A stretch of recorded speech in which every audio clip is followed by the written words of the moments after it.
வணக்கம் உறவுகளே, குற்றால அருவி சேனலுக்கு வருகை தந்த அனைத்து நல்வுள்ளங்களுக்கும் என் மனமார்ந்த நன்றிகள். இன்றைக்கி நம்ம சேனலில் உடல் எடையை வேகமாக குறைக்கிறதுக்கு ரொம்ப உதவியாக இருக்கிற பீர்க்கங்காய் கூட்டு எப்படி செய்கிறதுன்னு தான் பார்க்க போகிறோம். இந்த பீர்க்கங்காய் கூட்டு ரொம்பவே டேஸ்ட்டாக இருக்கும். இந்த பீர்க்கங்காய் கூட்டு எப்படி செய்யலான்னு பார்க்கலாம் வாங்க. ஸ்டவ் ஆன் பண்ணி ஒரு பேன் வச்சு கொஞ்சமாக ஆயில் சேர்த்துக்கிறேன். ஆயில் ஹீட் ஆனதும் 1 டீஸ்பூன் அளவுக்கு கடுகு உளுந்த பருப்பு சேர்த்துக்கிறேன். 1 டீஸ்பூன் அளவுக்கு கடலைப்பருப்பு சேர்த்துக்கிறேன். இப்போ ஒரே ஒரு காஞ்ச மிளகாய் சேர்த்துக்கிறேன். ஒரு கொத்து கருவேப்பிலை சேர்த்துக்கிறேன். சின்னதாக கட் பண்ணி வச்சுருக்க சின்ன வெங்காயம் சேர்த்துக்கிறேன். இப்போ இது எல்லாத்தையும் சேர்த்து நல்லா வதக்கிக்கலாம். வெங்காயம் நல்லா ஒன்று போல் வதங்கி வரட்டும். அது வரைக்கும் நம்ம நல்லா வதக்கி எடுத்துக்கலாம். இந்த பீர்க்கங்காய் கூட்டு வந்து சப்பாத்தி, பூரி, ரொட்டி எல்லாத்துக்குமே வந்து ஒரு நல்ல காம்பினேஷனாக இருக்கும். இது நம்ம சாதத்துக்கும் சைட் டிஷ்ஷாக வச்சு சாப்பிட்லாம். உடல் எடையை குறைக்கணும்னு நினைக்கிறவங்க வந்து வாரத்துக்கு ஒரு 3 நாளாவது பீர்க்கங்காய் எடுத்துக்கணும். பீர்க்கங்காய் கூட்டு இந்த மாதிரி செஞ்சு பாருங்கள். நீங்கள் சைட் டிஷ்ஷாலாம் அதை சாப்பிட மாட்டீங்க, இதவே மெயின் டிஷ்ஷாக சாப்பிடுவீங்க. அந்த அளவுக்கு நல்லா டேஸ்ட்டாக இருக்கும். இப்போ வெங்காயம் நல்லா வதங்கிடுச்சு.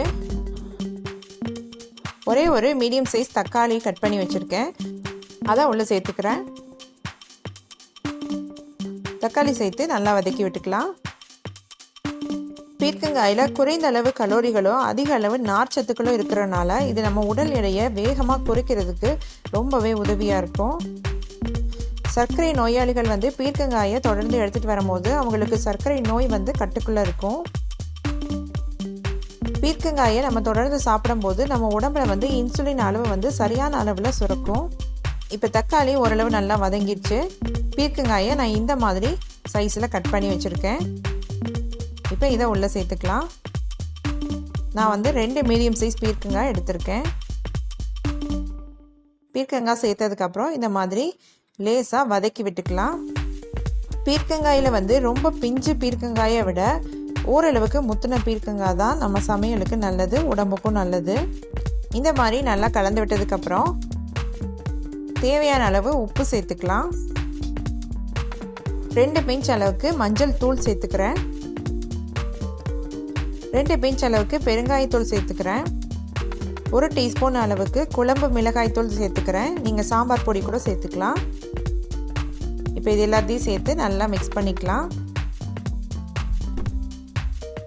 நம்ம உப்பு மசாலாலாம் சேர்த்துருக்கனால அது எல்லாம் அந்த காயோட ஒன்று போல் மிக்ஸ் ஆகணும். அதுக்காக கொஞ்சமாக தண்ணி மட்டும் சேர்த்துக்கலாம். தண்ணி அதிகமாக சேர்க்க வேண்டாம், ஏன்னா பீர்க்கங்காயிலேயே நமக்கு தண்ணி சத்து அதிகமாக இருக்குது.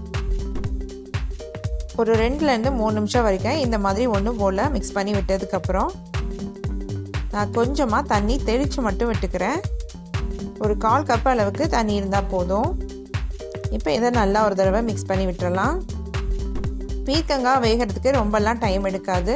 இந்த தண்ணியெல்லாம் நல்லா சுண்டி வரட்டும், அது வரைக்கும் நம்ம கொதிக்க விட்டுக்கலாம். இப்போ பாருங்கள், தண்ணி எல்லாமே நல்லா ஒன்று போல் சுண்டி வந்துருச்சு. நான் 100 கிராம் அளவுக்கு பாசி பருப்பு எடுத்து இந்த மாதிரி வேக வச்சுருக்கிறேன். பாசி பருப்பு வந்து நல்லா 3/4 பதம் வெந்திருக்கணும். இப்போ இந்த பருப்பை உள்ளே சேர்த்துக்கலாம்.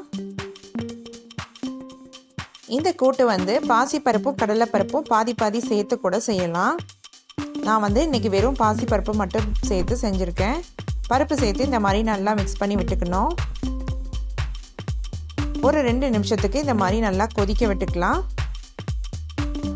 இப்போ கடைசியாக கொஞ்சமாக தேங்காய் பேஸ்ட் ஆட் பண்ணணும்.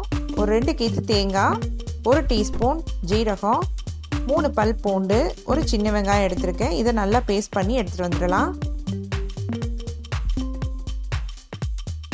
பாருங்கள், இந்த மாதிரி நல்லா பேஸ்ட் பண்ணியாச்சு. இப்போ இந்த தேங்காய் பேஸ்ட்டை நம்ம கூட்டில் சேர்த்துடலாம். தேங்காய் பேஸ்ட் சேர்த்ததுக்கப்புறம் நல்லா இந்த மாதிரி கலந்து விட்டுக்கணும். நம்ம மசால் பொடி சேர்த்ததுக்கு பதிலாக ஒரு பச்சை மிளகாயை இந்த தேங்காவோட சேர்த்து கூட நம்ம காரத்துக்கு ஆட் பண்ணிக்கலாம். தோல் சம்மந்தமான நோய்கள் இருக்கிறவங்களும் அடிக்கடி அவங்க உணவில் பீர்க்கங்காயை சேர்த்துட்டு வரும்போது அவங்களுக்கு அந்த பிரச்சனைகள் வந்து படிப்படியாக குறையும். தேங்காய் சேர்த்ததுக்கப்புறம் ரொம்ப நேரம் கொதிக்க வைக்கக்கூடாது. லேசாக ஒரு கொதி வந்ததுமே ஸ்டவ்வை ஆஃப் பண்ணிடணும். ரொம்பவே ஹெல்த்தியான பீர்க்கங்காய் கூட்டு ரெடி ஆயிடுச்சு. இந்த கூட்டை கண்டிப்பாக நீங்கள் ட்ரை பண்ணி பாருங்கள். ஸ்டவ் ஆஃப் பண்ணிவிட்டு கடைசியாக கொஞ்சமாக கொத்தமல்லி இலை தூவிக்கலாம். உடல் எடையை குறைக்கணும்னு நினைக்கிறவங்க இந்த மாதிரி ஒரு கூட்டு செஞ்சு டெய்லி இல்லை வாரத்துக்கு ஒரு 3 தடவையாவது சாப்பிடுங்க. கண்டிப்பாக உங்கள் உடல் எடையில் நல்ல ஒரு மாற்றம் தெரியும். இந்த வீடியோ உங்களுக்கு பிடிச்சிருந்ததுன்னா லைக் பண்ணுங்கள், ஷேர் பண்ணுங்கள், சப்ஸ்கிரைப் பண்ணுங்கள். நன்றி, வணக்கம்.